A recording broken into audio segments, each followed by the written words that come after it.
Kung titignan mo yung pupuntahan, di pa parang malayo. Pero pag lilingunin mo yung pinanggagalingan, malayo ka na. Hindi mo malalaman kung hindi ka susubok. Ang buhay ay isang malaking sugal. Kung lagi kang takot sumugal sa isang bagay dahil takot kang mawalan, mauubos lang kung anong meron ka. Kung hindi ka mawawalan, hindi ka rin magkakaroon. Kung ano man ang mga desisyon mo ngayon, yun ang magiging buhay mo bukas. Lakasan mo lang yung loob mo dahil ang mundong to, aapakan lang ang mga mahihina. Ibangon mo palagi ang sarili mo. Balang araw, magugulat ka na lang na ang layo na pala ng narating mo. Kahit mabagal ang progress, basta may usad at kumikilos ka, okay na yan. Wala tayong magagawa. Ganyan talaga ang proseso ng buhay. Lahat tayo nakakaranas ng hirap.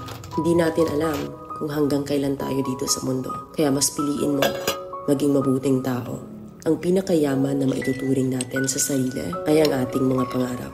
Kapag handa kang abutin yung mga pangarap mo, hinding-hindi ka maghihirap. Kung lagi kang may pinagdaanan sa buhay or pagsubok, pruweba lang yan na isa kang magiting na sundalo. Sa mga pagsubok, diyan ka aangat, diyan ka babaguhin. Yung tatag mo kung paano ka mag-ayos ng problema. Hindi ka magtatagal sa mundo. Lubos-lubusin mo na. Gawin mo yung mga bagay na handang iangat ang sarili mo. Huwag mo isipin yung mga sinasabi ng iba at huwag na huwag kang panghihinaan ng loob dahil lahat ng tao ay may iba't ibang desisyon at iba't ibang sitwasyon.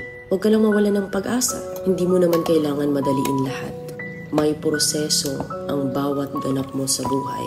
Alam mo kung ano yung nakakapagod? Ang palaging patunayan ang sarili mo sa ibang tao. Sa mundong to, piliin mo ang hindi magarbo. Keep it low-key ka lang. Simple.